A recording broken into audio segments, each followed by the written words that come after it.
Hello students, मैं लाली वर्मा बहुत बहुत स्वागत करती हूं आप सभी का मैग्नेट ब्रेन्स के हिंदी मीडियम चैनल पर। साथ ही साथ ये आशा भी करती हूं कि आप सभी स्वस्थ होंगे, प्रसन्न होंगे और खुशी खुशी प्रसन्नचित होकर अपने अपने कार्यों को कर रहे होंगे। साथ ही साथ अपने आप का ख्याल भी रख रहे होंगे, खाने पीने का, खेलने कूदने का, ताकि आपको पता है ना, स्वामी विवेकानंद जी के कथन को आप हमेशा याद रखिएगा कि स्वस्थ शरीर में ही स्वस्थ मस्तिष्क का वास होता है और जब शरीर स्वस्थ होगा, मस्तिष्क एक्टिव होगा, तभी तो हम अपने सभी कार्यों को भली भांति कर पाएंगे। मैग्नेट ब्रेन्स एक ऐसा प्लेटफॉर्म जो देता है कक्षा 6वीं से 12वीं तक की ऑनलाइन स्कूल एजुकेशन एकदम फ्री। किसी भी तरह के पेड सब्सक्रिप्शन की बात हम कभी नहीं करेंगे। हम जो कहते हैं वही करते हैं, क्योंकि हमारी कथनी और करनी एक है। तो बने रहिएगा मैग्नेट ब्रेन्स पर ताकि आप हमेशा बेस्ट एजुकेशन प्राप्त कर सकें। बात करते हैं कि इस वीडियो में क्या करने वाले हैं। पार्ट 1 हमारा कंप्लीट हो चुका है। जी हाँ, कोर्स क्लास 9th की ही बात कर रहे हैं, जो हमारी मुख्य पाठ्य पुस्तिका है क्षितिज। उसका पहला पार्ट 2 बैलों की कथा हम कर चुके हैं। उसके हमने 4 पार्ट किए हैं। क्या क्या किया? सबसे पहले हमने पाठ का सार, ठीक है, साथ ही साथ लेखक परिचय, उसके बाद एनसीईआरटी सॉल्यूशंस, देन बहुविकल्पीय प्रश्न और उसके बाद कंप्लीट चैप्टर रिवीजन। इसी तरह से हर एक चैप्टर को 4 खंडों में डिवाइड किया है ताकि आपको हर एक तरीके से पाठ समझ में आ सके और कोई भी किसी भी तरह से किसी भी परीक्षाओं में या टेस्ट में आपसे किसी भी तरह के प्रश्न पूछ लिए जाएं और आप उन प्रश्नों के उत्तर चुटकियों में दे सके। यही हमारा एकमात्र उद्देश्य है कि आप बेहतरीन शिक्षा प्राप्त कर सकें और अपने आप को शिक्षा के क्षेत्र में ऊंचाइयों पर ले जाएं। इस वीडियो में हम शुरू करने वाले हैं, जी हाँ, मैं शुरू करने वाली हूं आपकी पाठ्य पुस्तक क्षितिज का ही पार्ट 2। नाम है लहासा की ओर। लहासा तिब्बत जाने का रास्ता, नेपाल की राजधानी। अब इस पाठ में लेखक राहुल सांकृत्यायन जी ने क्या वर्णन किया है वही हम जानेंगे। तो पाठ को जानने से पहले हम लेखक जीवन परिचय को जाने। ओके, आइए एक बार पुनः मैं आप सभी का स्वागत करती हूं और चलते हैं लेखक जीवन परिचय की ओर।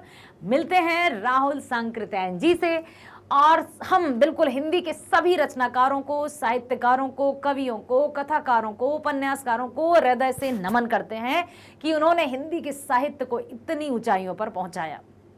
तभी तो हिंदी है हम, वतन है हिंदोस्तां हमारा। ठीक है, चलिए चलते हैं जीवन परिचय पर। राहुल सांकृत्यायन जी, इनका जन्म सन 1893। ओके, चलिए एक और बात याद आई मुझे। क्या आपको हिंदी की गिनती आती है? हिंदी की गिनती आती है आपको? ये क्या लिखा है? 1893 तुरंत पढ़ लिया होगा आपने। यदि इसी को हिंदी में बोलना हो तो क्या बोलेंगे आप? 1893। किसको आती है हिंदी में गिनती?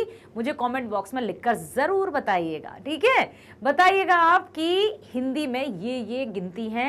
1 2 3 4 5 6 7 8 9 10 11 12 13 14 15 16 17 18 19 20 21 22 23 24 25 26 27 28 29 30। इसी तरह से 100 तक किसको पता है? 31 32 33 34 35 36 37 38 39 40। एक सांस में हम 10 काउंट तो कर सकते हैं। 41 42 43 44 45 46 47 48 49 50 51 52 53 54 55 56 57 58 59 60 61 62 63 64 65 66 67 68 69 70 71 72 73 74 75 76 77 78 79 80 81 82 83 84 85 86 87 88 89 90 91 92 93 94 95 96 97 98 99 100। ये जो हिंदी की गिनती है वो आपको आना चाहिए। ठीक है, आपको यदि नहीं आती है तो बहुत एक आसान सी ट्रिक मैं बता देती हूँ, याद रखिएगा। जैसे 10 तक तो सबको आती हैं, इवन 20-30 तक भी आती हैं। अब 1 पे 1 to 10 हमने देख लिया कि 1 से 10 तक 1 2 3 4 5 6 7 8 9 10। 10 के बाद क्या आता है? 11। तो 1 पे 1 मतलब 1 पे रा, 2 पे ईस। 1 पे जब हम 11 तो 1 पे रा, 2 पे ईस, क्योंकि 21। 1 पे रा, 2 पे ईस, 3 पे 30 31। 1 पे रा, 2 पे ईस, 3 पे 30, 4 पे लीस 41 42। इसको याद कर लीजिएगा। ठीक है, 1 पे रा, 2 पे ईस, 3 पे 30, 4 पे लीस। यदि कहीं मान लीजिए इस तरह का लिखा है या फिर इस तरह का लिखा है या फिर ये लिखा है या फिर ये लिखा है, तो जब आपको ये ट्रिक याद होगी तो आप तुरंत 4 पे लीस, मतलब 41 को 41, एक तो पता है ना, 4 41, 7 पे तर 71, 6 पे 60 61, है ना। इसी तरह से आप यदि ये ट्रिक याद रखेंगे तो आपको हिंदी की गिनती आ जाएंगे। 1 पे रा, 2 पे ईस, 3 पे 30, 4 पे लीस, 5 पे 1 51 53 51 52 53, 6 पे 60 61 62 63 64, 60 पे तर 71 72 73 74, 8 पे सी 81 82 83 84 और 9 पे वे 91 92। ठीक है, गिनती याद कर लीजिएगा। इनका जन्म सन 1893 में उनके ननिहाल गांव पंधा, जिला आजमगढ़, उत्तर प्रदेश में हुआ। इनका मूल नाम केदार पांडे था और इन्होंने बौद्ध धर्म स्वीकार कर लिया था सन 1930 में। तब से इनका नाम राहुल सांकृत्यायन हुआ। इनकी शिक्षा काशी, आगरा और लाहौर में हुई। सन 1930 में इन्होंने श्रीलंका जाकर बौद्ध धर्म ग्रहण कर लिया और सन 1963 को क्या कहेंगे? क्या कहेंगे? 1 पे रा, 2 पे ईस, 3 पे 30, 4 पे लीस, 5 पे 1, 6 पे 60, तो ये क्या है? 3 61 62 63। ठीक है, 1963 में इनका देहांत हुआ। जन्म कब हुआ? 1893 में। मृत्यु कब हुई? 1963 में। अब देखते हैं ल्हासा। नाम सुना है आपने ल्हासा? ओके। तिब्बत नाम सुना है? सुना है। ल्हासा भी सुना होगा, कहीं तो पढ़ा होगा, नहीं सुना तो सुन लिया। अब ये लेखक जो हैं हमारे राहुल सांकृत्यायन जी, इनको यात्रा वृत्तांत में सबसे अग्रणीय माना जाता है। ये यात्रा वृत्तांत लिखने में बहुत कुशल हैं। इनकी जो भी रचनाएं हैं वो यात्रा वृत्तांत हैं, अर्थात इनको यात्रा करने का बड़ा शौक था और हमेशा इनकी रचनाओं में यात्राओं का वर्णन है और जहां यात्राओं का वर्णन होता है उसको कहते हैं यात्रा वृत्तांत। ये ल्हासा की ओर भी एक यात्रा वृत्तांत है। जब राहुल सांकृत्यायन जी तिब्बत जा रहे थे और नेपाल के रास्ते से, उस समय की बात, कब की बात है? सन 1893 से 1963। ठीक है, तब की बात है। उस समय नेपाल जाने के लिए कोई अलग से वो रास्ता नहीं था, बड़े सकरे सकरे रास्ते हुआ करते थे, पुलिस का कोई प्रबंध नहीं था वहाँ। और एक और बात थी कि पुलिस का प्रबंध ना होने के कारण जो चोर या डाकू रहते थे वो लाठियों की तरह बंदूक हाथ में लेकर चलते थे।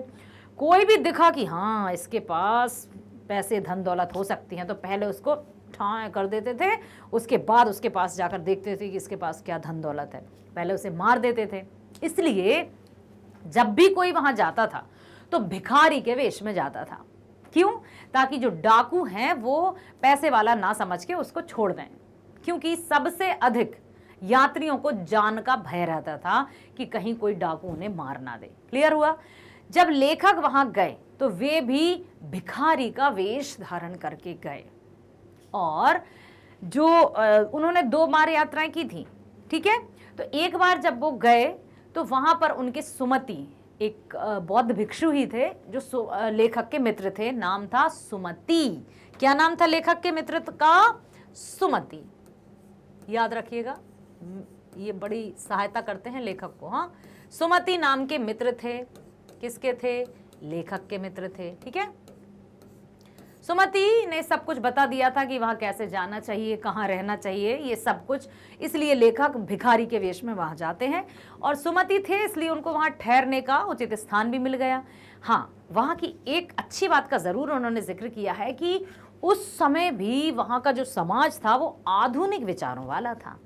स्त्रियां पर्दा नहीं करती थी, जो भी अतिथि आता था उसका सत्कार करते थे। कोई भी जो नहीं अपने घरों में ऐसा लॉक्ड करके नहीं रखते थे, कोई भी आया तो उसका आधा सत्कार होता था, चाय बनाकर दी जाती थी, बशर्ते कि वो थोड़ा सा इधर उधर की पहचान का हो। तो सुमति की पहचान के लेखक थे क्योंकि लेखक के मित्र सुमति थे।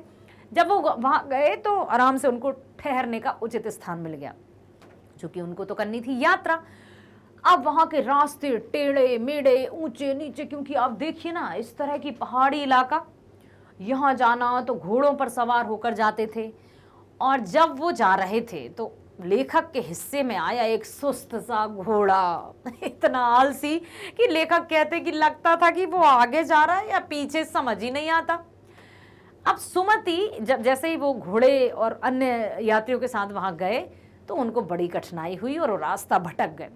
सुमति प्रतीक्षा करते करते लाल हो गए एकदम। बोले तुम इतनी देर क्यों लगा दी? तो बोले मित्र मैं क्या करूं, मुझे घोड़ा ही ऐसा मिला। ये बात हुई। उसके बाद जो सुमति थे वो बौद्ध भिक्षु थे। चलिए यहां मैं बता देती हूं कि भिक्षु जो शब्द है उसका अर्थ भिखारी मत लगा लीजिएगा। भिक्षु का अर्थ होता है, क्या होता है? बौद्ध धर्म को मानने वाले अनुयायी। जैसे पुजारी होते हैं ना, वैसे ही बौद्ध भिक्षु रहते हैं। तो भिक्षु का अर्थ होता है बौद्ध धर्म को मानने वाले, ठीक है, मानने वाले, भिखारी नहीं होता। अक्सर जब भी पूछो बताइए क्लास में भिक्षु मीन्स भिखारी, भिखारी नो नो नो नो। भिक्षु मीन्स होता है बौद्ध धर्म को मानने वाले। जैसे हिंदू धर्म में पुजारी होते हैं, मुस्लिम धर्म में मौलवी होते हैं, है ना, उसी तरह से बौद्ध धर्म में भिक्षु होते हैं। जो सुमति थे, जो लेखक के मित्र थे, वो क्या थे? बौद्ध भिक्षु। एक बार की बात लेखक शेयर करते हैं हमारे साथ कि सुमति तो पूजा अर्चना करने जाते थे, तो एक नहीं पवित्र धागा, गंडा लिखा है पाठ में कि गंडा बांधते थे वो। उनके यजमान बहुत होते थे। यजमान मतलब जिनके घर में पूजा होती है वो यजमान होते हैं। शब्द सुना है यजमान, ये दीजिए, अक्षत चढ़ाइए, ऐसा पुजारी हमारे घर आकर कहते हैं जब किसी के घर में जब पूजा होती है। तो यजमान मतलब जिसके घर में पूजा होती है। तो उनके यजमानों का दायरा और परिचय का दायरा बहुत बड़ा था। किसका? सुमति। क्योंकि सुमति कौन थे? बौद्ध भिक्षु। ठीक है। सुमति का व्यवहार बहुत अच्छा था। इतने व्यवहार कुशल थे कि उनके व्यवहार के कारण ही उनके परिचय का बहुत बड़ा दायरा था।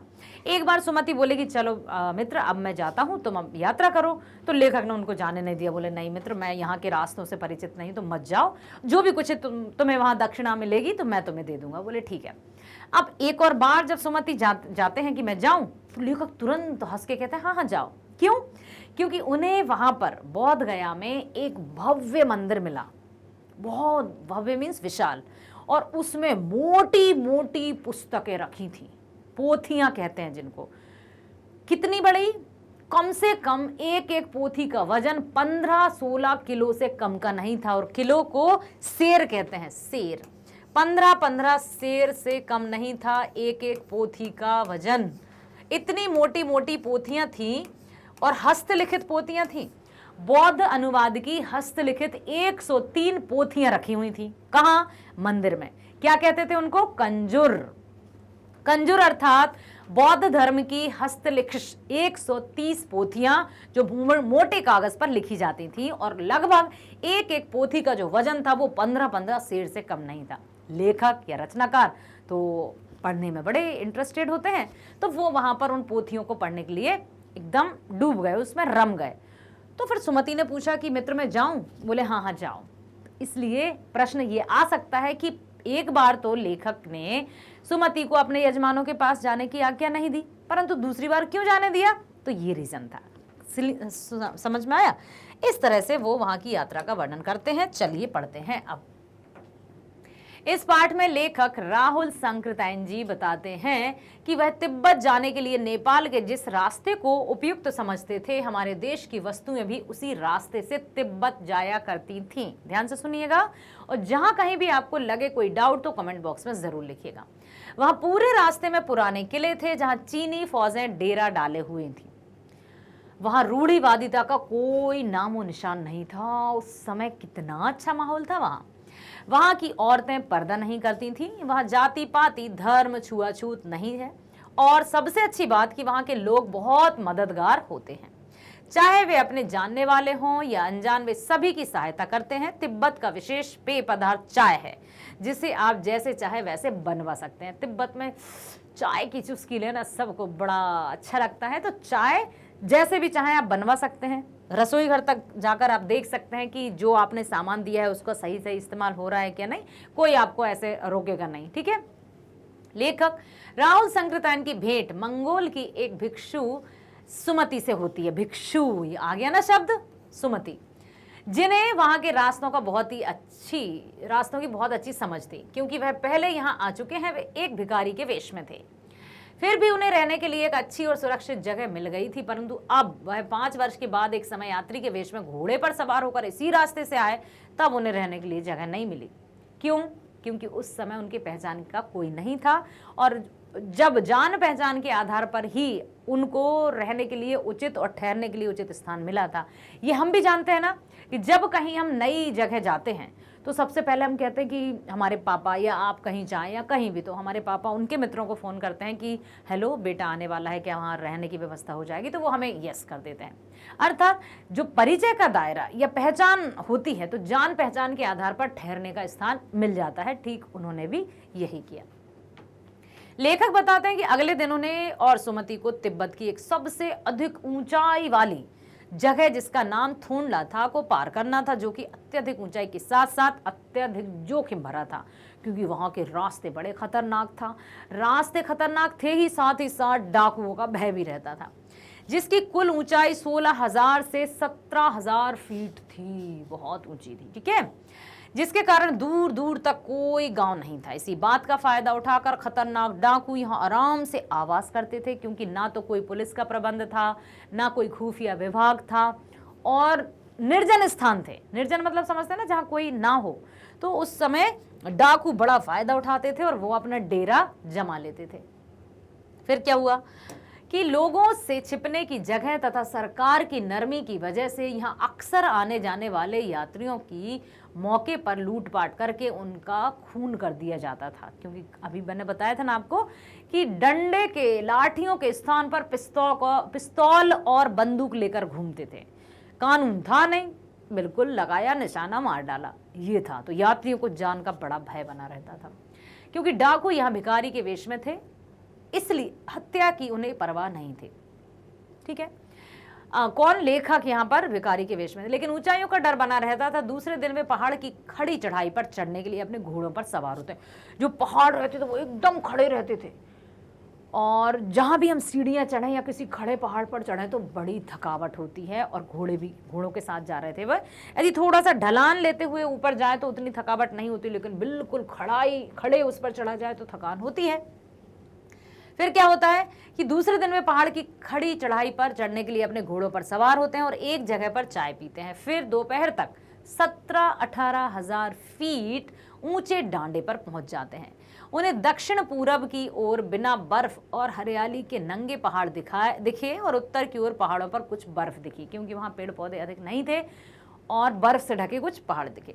सबसे ऊंची जगह पर पत्थरों के ढेर, रंग बिरंगे कपड़े की झंडियों से सजे डांडे के देवता का स्थान और जानवरों के सींग दिखे।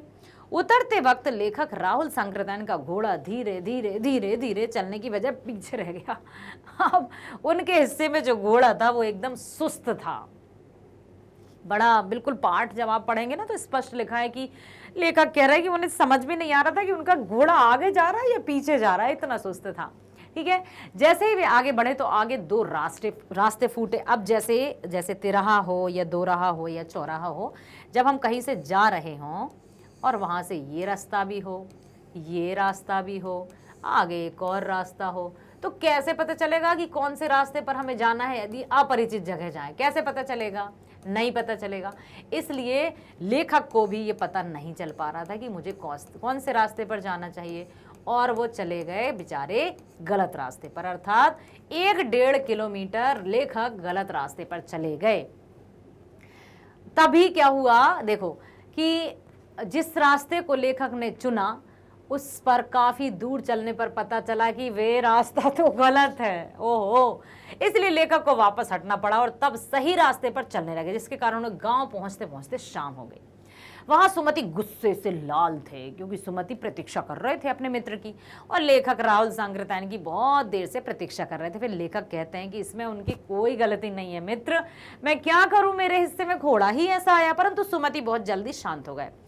लनकोर में वह सही स्थान पर रुके थे, वहां उन्हें चाय, सत्तू और थुक्पा आदि पदार्थ खाने को भी मिले। ठीक है, फिर क्या होता है?